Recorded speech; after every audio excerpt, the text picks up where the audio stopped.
Okay, so today's piece is another piano piece by Sergei Zagny, but I think it's actually for any keyboard instrument. It's called Basses from the year 2000, and I rather like this piece. When I first found it on YouTube, I went to his website and downloaded it. So it consists of 12 sections, which may be performed in any order. It is not necessary to play all of them, and a performance may be confined to just one. Any section may be repeated and may be played any number of times. Among the possibilities is to play them in sequence. I think the recording that I first heard them, what it was just played in sequence. Then play bass two again. The work can be played higher or lower than written, so that's kind of interesting. It's more intervallic. It's not about the specific pitches. So you'll notice that underneath, so it's like a two voice uh, piece basically, and underneath the two voices, which are moving in the same rhythm, you have um, these numbers that have something to do with the intervals above them, right? So you have 110. So it looks like one is an interval of 12th from A to E, whereas 0 is an interval of 13th from F sharp to D sharp. And those are the only two intervals in the first one, and which is called base 2, right? Obviously, it's called base 2 because binary ones and zeros, right? And then as you go to base 3, then you get twos, ones, and zeros. So the 2 is a new interval. It's uh, a 11th from C to F. 1 and 0 are the same as in the previous base. And you'll notice as we keep adding numbers, the new interval that's introduced is more narrow. And actually, the lower voice, it kind of leaps higher and higher.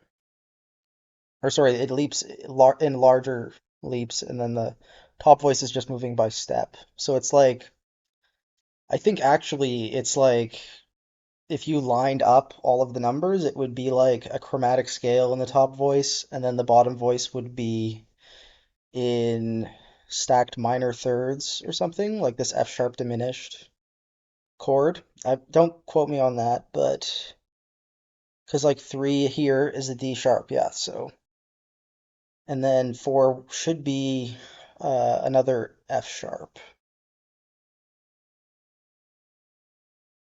and it is, right?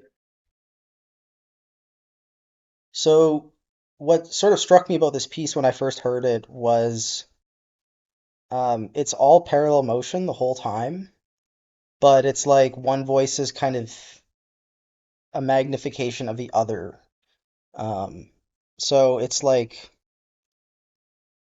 the melodic intervals are never the same, even though the motion is always parallel. So it creates this weird effect where you just get different intervals all the time as you move up and down.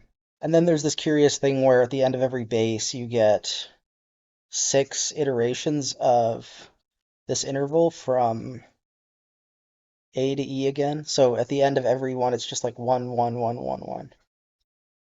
So, and then the fermata. It takes quite a bit of time to play through each one. Um, I can't remember how long a total performance is. It goes up to base 12, so he introduces A and B instead of 11 and 12 just to avoid confusion. And then for base 13, he must add C. And I guess B and C, the left hand has actually gone above the right hand, right? So, um, yeah, that's kind of interesting.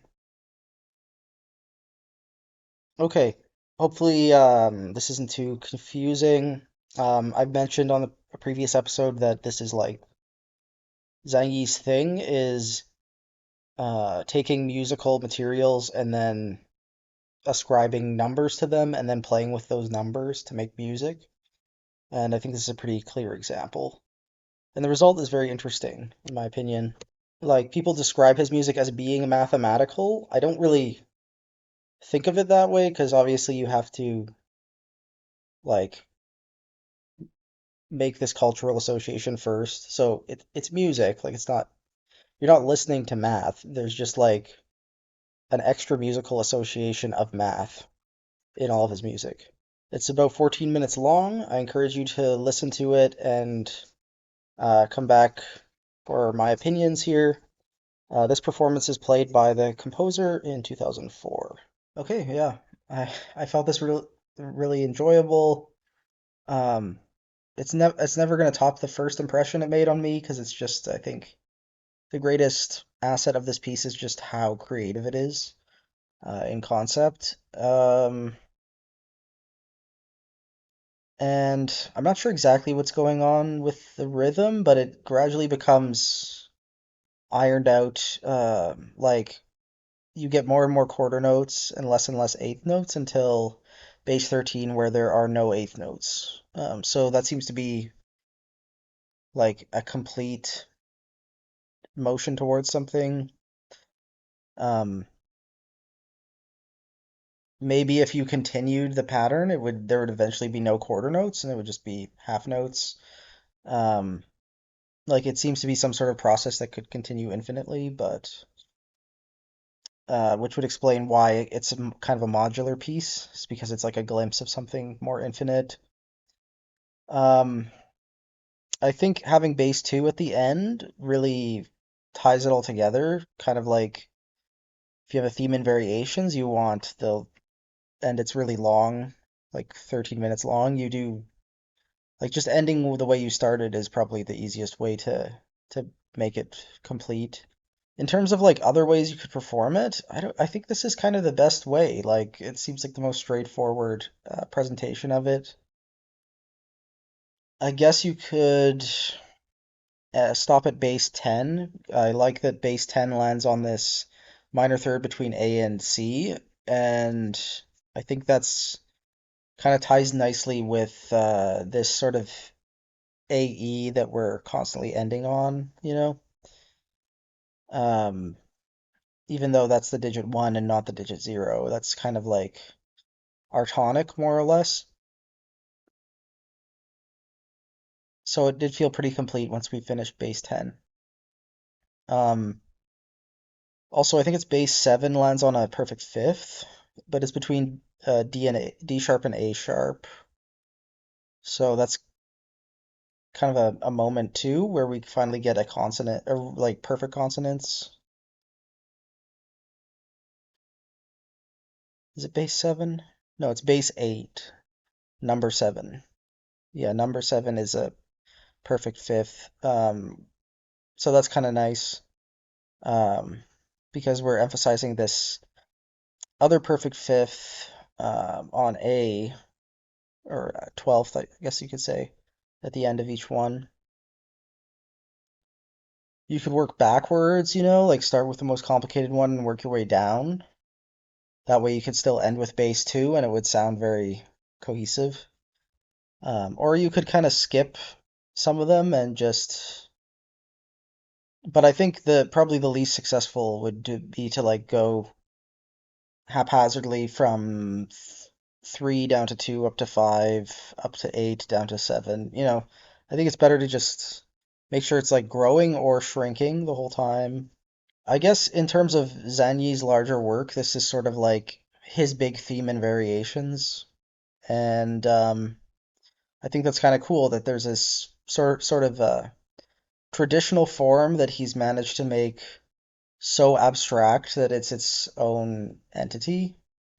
Um, so yeah, that's bases. I think the title is pretty funny too because it's not about like the instruments, the basses. It's about literally the bases of Arabic numerals. you know.